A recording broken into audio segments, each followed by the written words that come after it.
category of the things that we are not permitted to consume among the land animals.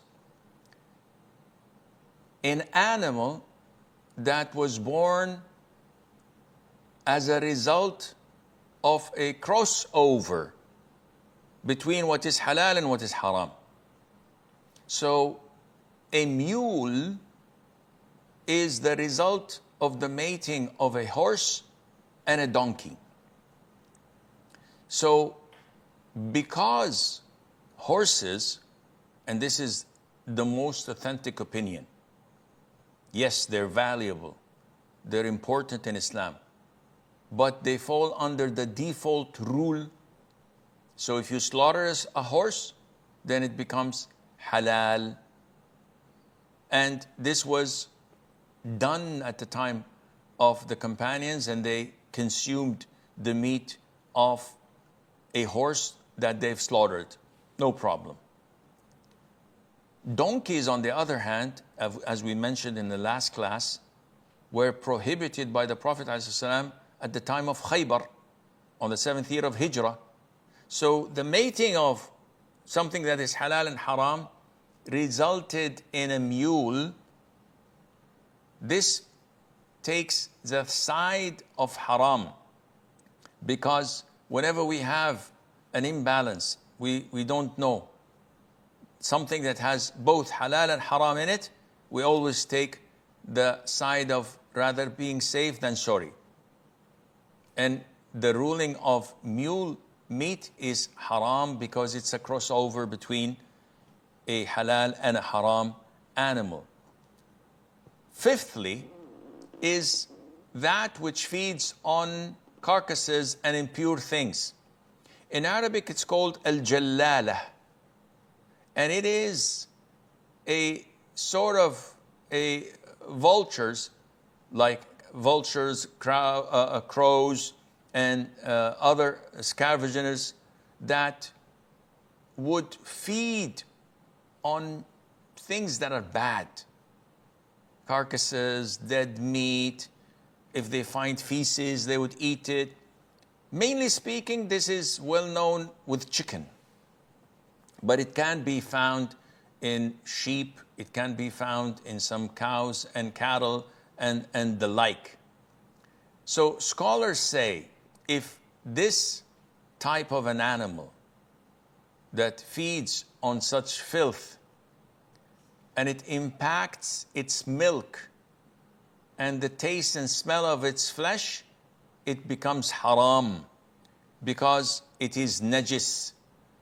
In an authentic hadith, the Prophet ﷺ prohibited eating the meat of al-jallala. And the scholars say, how to make it halal again? They say that you have to separate it, feed it halal food until it becomes pure, until its eggs or its meat or its milk becomes pure, then you can eat it and consume it. Also, the scholars mentioned the ruling on frogs. And I know that it is a delicacy in France and some other countries. It is prohibited not only to consume frogs, but also to kill them. And there is no means of eating it without killing it. And the Prophet ﷺ prohibited using it for medication. When a companion asked him that we use it for our medication, and he prohibited killing it. So eating it as well is prohibited. The reason, some say, because the sound it makes is tasbih, and it is glorifying Allah Azza wa Jal, as mentioned in some hadiths. Others say because it feeds on insects, on and like flies and spiders and the likes. So, and worms and the likes. So this is why it is disliked things that would make it haram to eat. Also, scholars mentioned desert lizard. A desert lizard is a big animal that lives in the deserts. It's not like the Jaco that goes in homes. This is prohibited to consume, and it's mandatory for us to kill when we see it. No, we're talking about the desert lizard.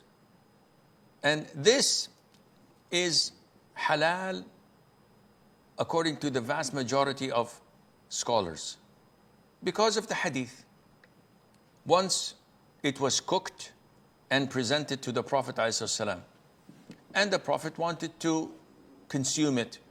So his wives immediately deliberated and said, we must tell him what this is, because they knew that he doesn't like it. So they told him, O Prophet of Allah, it's a desert lizard. So immediately he refrained. So they asked him, and specifically, the one who asked him was Khalid ibn al-Walid, the sword of Allah, one of the great warriors and companions of the Prophet ﷺ. So is it, O Prophet of Allah, is it haram? And the Prophet said, no. But it is not found in my homeland, so I'm not accustomed to it. And that's why I resent it. I don't like it. So Khalid took it and ate it in front of the Prophet ﷺ, and the Prophet did not comment on that, which means that if it were haram, he would have immediately told him that this is haram.